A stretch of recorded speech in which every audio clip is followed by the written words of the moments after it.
হেমন্তের এক ভোর হায়দ্রাবাদ নিজাম আন্তর্জাতিক বিমানবন্দরে মানুষের ঢল নেমেছে। ব্যবসায়ী পুঁথিপ্রাপ্তির লেবোড়া দেখতে বলে বন্ধু বান্ধবী, ডেলোয়াই পুঁথিষ্টিখিত ল্যাপটপের ব্যাগ কাঁধে ছুটছিলেন। পরিবারগুলো ছুটির আনন্দে মশগুল ছিল, আর চারপাশের আলো ঝলমল করছিল। এই জনসমুদ্রের মধ্যে এক বৃদ্ধ অতি ধীর পায়ে বিমান সংস্থার কাউন্টারের দিকে এগিয়ে গেলেন। তার পরনে ছিল অতি সাধারণ পোশাক, ধবধবে সাদা কুর্তা পায়জামার উপর একটি পুরনো বাদামি রঙের সোয়েটার, আর পায়ে জীর্ণ একজোড়া চপ্পল।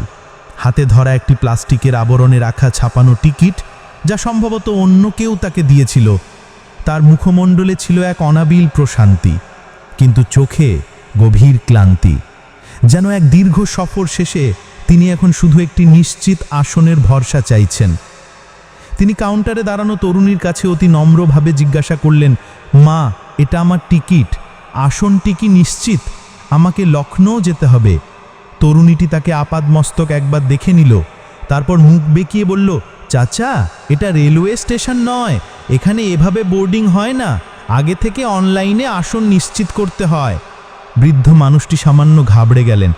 আমি তো এসবের কিছুই জানি না মা, তুমি দয়া করে একবার দেখে দাও, আমার পুত্রবধূ হাসপাতালে ভর্তি। পাশে দাঁড়ানো এক কর্মী হেসে বলল, আরে এদের টিকিট দেয় কে?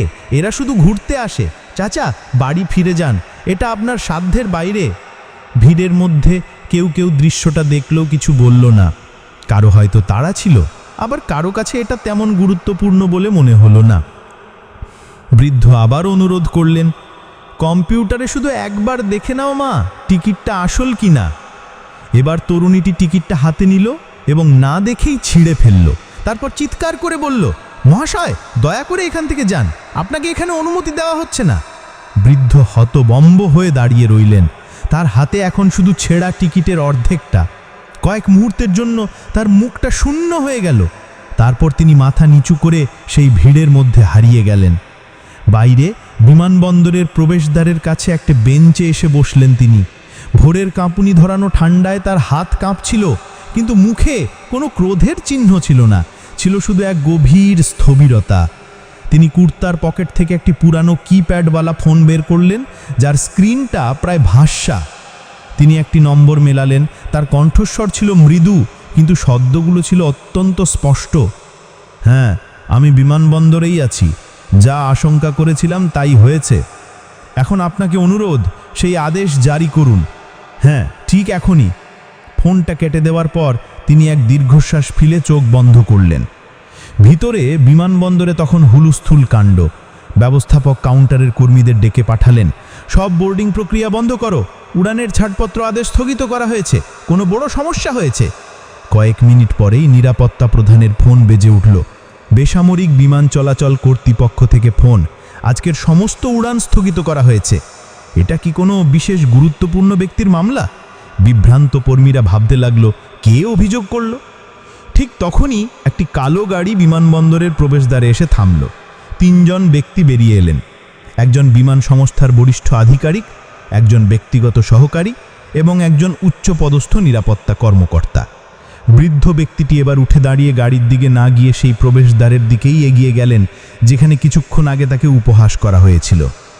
বিমানবন্দরের পরিবেশ এখন আর আগের মতো ছিল না।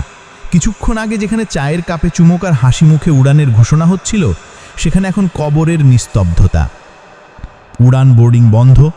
যাত্রীদের বলা হলো প্রযুক্তিগত ত্রুটির কারণে কিছুক্ষণ অপেক্ষা করতে হবে, কিন্তু কর্মীরা নিজেরাও জানতো না আসল কারণটা কি।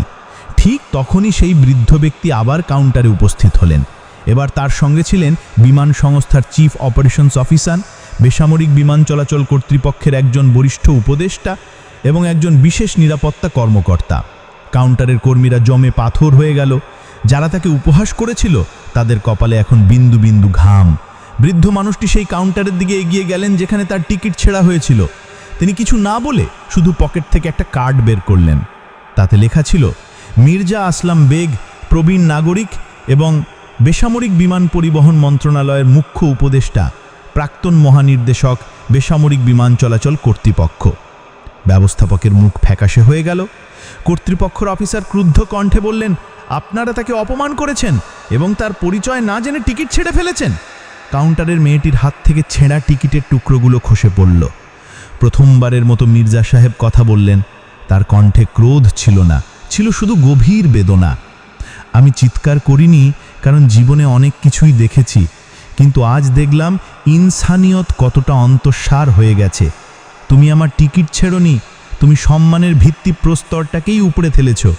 ভিড়ে নিস্তব্ধতা নেমে এলো। কেউ কেউ মোবাইলে ভিডিও করতে শুরু করলো।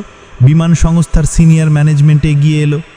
স্যার, আমরা লজ্জিত, পুরো টিম ক্ষমা প্রার্থী। মির্জা সাহেব মৃদু হেসে বললেন, যারা ভবিষ্যতে পোশাক দেখে মানুষের বিচার করবে তাদের কাছে ক্ষমা চাও।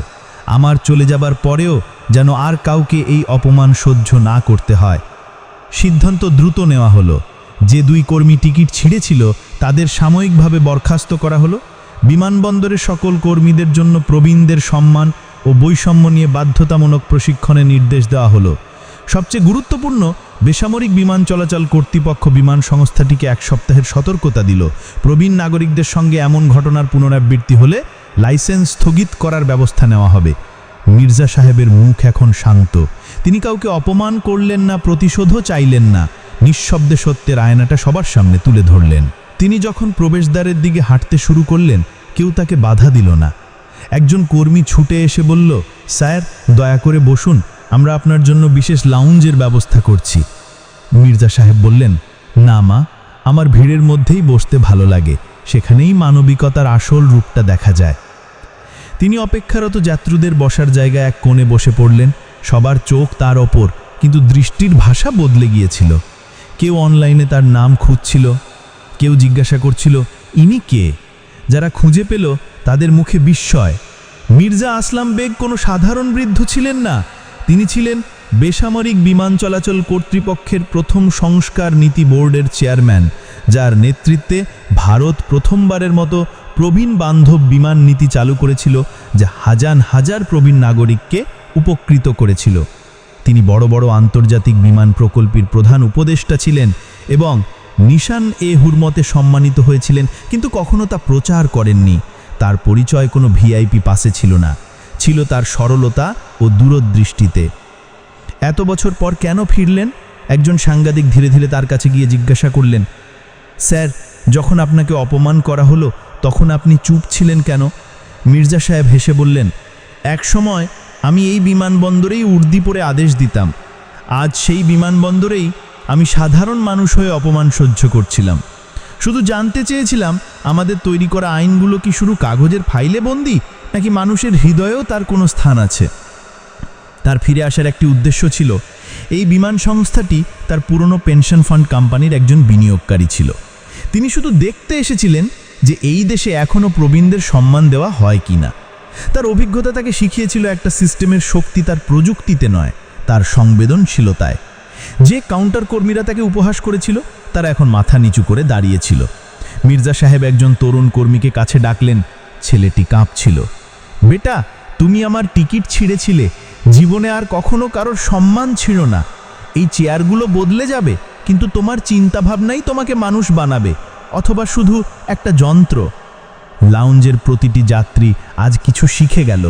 কেউ টুইটারে লিখল, আজ দেখলাম আসল শক্তি সেটাই যা চুপ থাকে আর প্রয়োজনে শুধু একটা ফোন কলে পুরো ব্যবস্থাটাকেই নাড়িয়ে দেয়।